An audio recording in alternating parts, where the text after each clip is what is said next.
Bonsoir à tous, ici Mme Vieillard qui vous parle de sa petite région à côté de Chartres. Alors, on va dans cette séance que je vais faire relativement courte pour qu'elle se télécharge le plus facilement possible. On va aborder la notion des soldes intermédiaires de gestion. Alors, je ne sais pas si vous allez le voir dans le bon sens. Donc, on en était là sur ce chapitre. Nous avions fait le grand 1 et on en est au grand 2.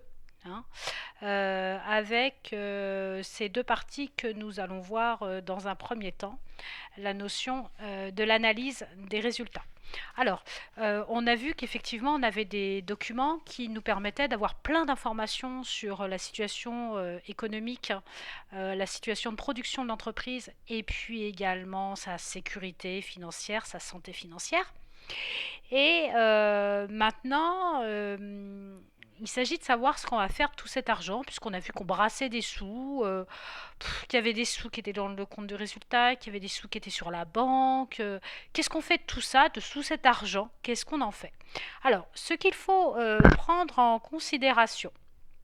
Alors, vous avez l'entreprise. L'entreprise, elle va produire quelque chose. Ce quelque chose, il va être vendu à un certain tarif.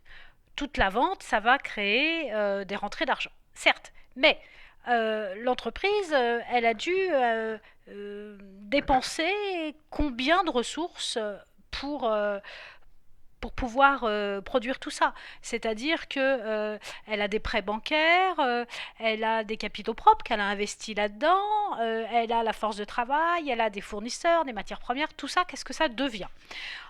Quoi qu'il en soit, il faut bien prendre en considération le fait que voilà, on a un énorme tas d'argent, c'est notre chiffre d'affaires. D'accord? Notre chiffre d'affaires, c'est la somme de nos ventes. Et ça n'est en aucun cas nos bénéfices. Certainement pas. D'accord?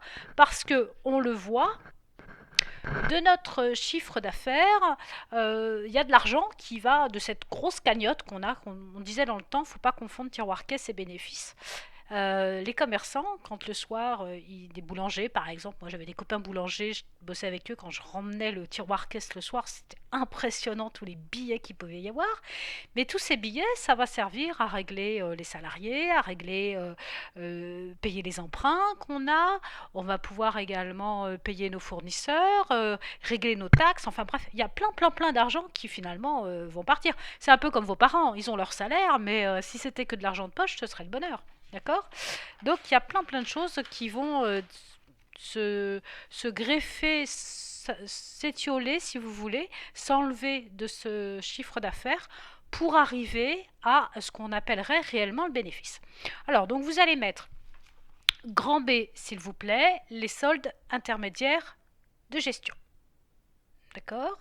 Alors, ces soldes intermédiaires de gestion, on dit que c'est donc l'ensemble de tous ces flux financiers qui partent du chiffre d'affaires et qui vont à la fin, en étant dégrévés du chiffre d'affaires, qui vont permettre d'atteindre ce qu'on appelle le véritable résultat financier net de l'exercice. Voilà, les bénéfices, l'argent, on se dit waouh, qu'est-ce que j'en fais? C'est la fin du mois, j'ai pas croqué tout mon salaire, waouh, ça c'est mon bénéfice, qu'est-ce que j'en fais? L'entreprise, c'est un petit peu la même chose. Bien.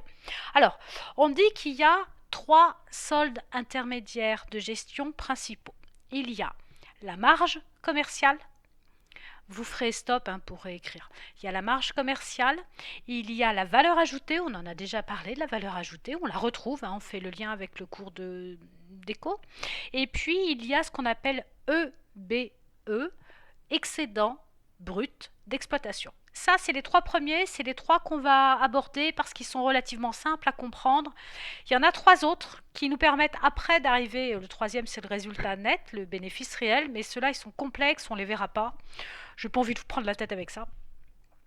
Donc on a en quatrième, on a le résultat d'exploitation Là-dedans, on comprend, on enlève tout un tas de charges de dotation aux amortissements, d'anticipation sur les amortissements, c'est-à-dire qu'on se dit qu'une machine va perdre de sa valeur, alors on met des sous de côté. Voilà, bon, ça c'est assez complexe à comprendre. Là-dedans, on enlève aussi les charges financières, vous savez, dans le compte de résultat. Charges financières, on va les enlever de tout ça. Donc ça nous donne le résultat d'exploitation. C'est le quatrième item. Le cinquième item, c'est la notion de résultat financier. Et là, on enlève de notre résultat d'exploitation, on enlèverait des impôts qu'il faut qu'on paye, des impôts sur l'activité. Et on enlèverait également toutes les charges exceptionnelles. Vous vous souvenez, dans le compte de résultat, on a charges d'exploitation, charges et produits d'exploitation, charges FI et charges exceptionnelles. Voilà, c'est ça. Et ça nous donne un résultat financier. Bien. Eh bien, quand on a ce résultat financier, on décide de ce qu'on va faire de ce résultat et ça s'appelle la répartition du bénéfice. Donc vous voyez, on n'ira pas jusque-là. Nous, on va s'arrêter aux 3 points principaux. Alors, donc vous mettez grand C. Non, vous mettez pas grand C, je dis une bêtise. Oui, non, vous mettez pas grand C. N'importe quoi, la mère vieillard. Alors, donc, comment est-ce qu'on va calculer notre marge commerciale? Alors, pour la marge commerciale, c'est des résultats en cascade, hein, c'est des calculs en cascade. Ça devrait être relativement simple pour vous. La marge commerciale, on va donc prendre notre chiffre d'affaires. De ce chiffre d'affaires, on va retirer le coût d'achat des marchandises vendues. C'est-à-dire que je vends, comment dirais-je, je vends une baguette de pain.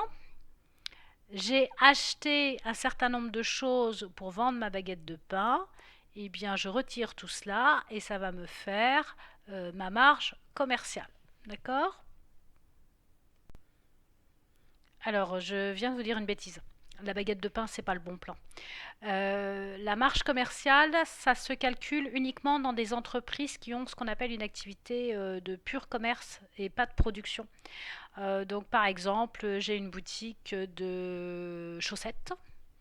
Je prends mon chiffre d'affaires de mes chaussettes. De ce chiffre d'affaires, je retire la facture de mes chaussettes quand je les ai achetées.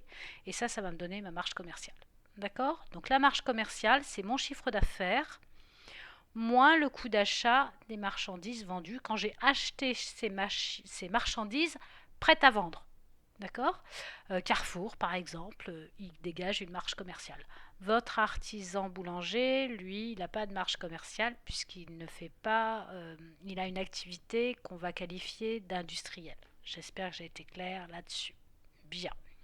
Alors, après, on va passer au deuxième item qui va être la valeur ajoutée. Alors, pour ma valeur ajoutée, je vais partir de ma marge commerciale. Si j'étais dans une activité type boulangerie, ma marge commerciale est égale à mon chiffre d'affaires, donc je pars de mon chiffre d'affaires. C'est clair pour tous? Je pars donc de ma marge commerciale. De cette marge commerciale, je vais retirer, vous le savez très bien, vous le savez depuis le mois de septembre-octobre, je vais retirer mes consommations intermédiaires. Ça vous rappelle quelque chose? Alors, les consommations intermédiaires, qu'est-ce que c'est? C'est l'ensemble des dépenses faites pour un tiers. Ça, c'est ce qu'on trouve dans les définitions. Qu'est-ce que ça veut dire? C'est l'ensemble de mes factures qui sont directement liées à mon activité. Donc, quand je prends, là, j'ai besoin de mon compte de résultat.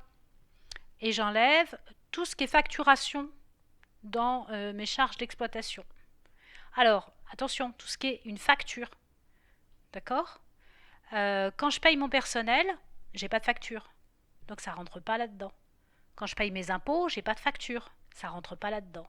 Par contre, souvenez-vous, j'ai acheté des timbres, j'ai payé du transport, qu'est-ce que j'ai fait encore? J'ai acheté de la farine si je suis boulanger. Ça va rentrer dedans. D'accord? Et ça va nous donner, du coup, notre valeur ajoutée. Hein?